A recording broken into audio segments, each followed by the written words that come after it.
સ્વામિનારાયણ દેવ શતાબ્દી મહોત્સવ તારીખ 7 થી 15 નવેમ્બર સુધી વડતાલ મંદિર દ્વારા આયોજિત કરવામાં આવ્યો છે। એના ઉપક્રમે વડતાલ તાબાનું શ્રી સ્વામિનારાયણ મંદિર ઓળ ગામને આંગણે આજે દિવ્ય રસોત્સવનું આયોજન કરવામાં આવ્યું હતું।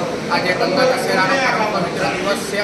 આજના દિવસે શ્રીજી મહારાજ ગઢની અંદર 194 વર્ષ પહેલાં અંતર્ધ્યાન થયા હતા। આજના દિવસે સંપ્રદાયના વડતાલ મંદિરના બાંધનારા કવિ સમ્રાટ સદગુરુ બ્રહ્માનંદ સ્વામી તેઓ પણ આજે અક્ષર નિવાસી થયા હતા। જે સરસ ઓળ મંદિરની અંદર ભજન કીર્તન થયું।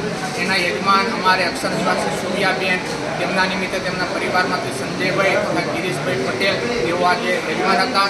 તેમને પ્રેરણા આપનારા અમારા મંડળના પાર્ષદ પરેશ ભગતજી, ગુરુ નૌતમ પ્રકાશ દાસજી, સ્વામી સત્સંગ મહાસભાના પ્રમુખશ્રી વડતાલ, તેઓની પ્રેરણાથી આજે સરસ મજાનું ઓળ મંદિરમાં શ્રી સ્વામિનારાયણ મંદિરમાં ઘનશ્યામ મહારાજના સાનિધ્યમાં ભજન અને કીર્તન થયું છે।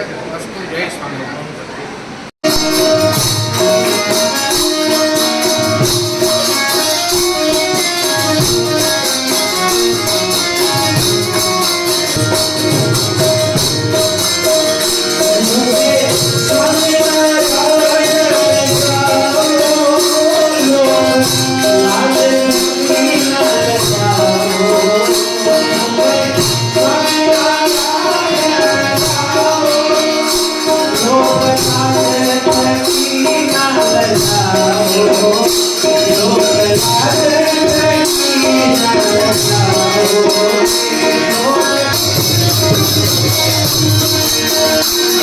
Thank you.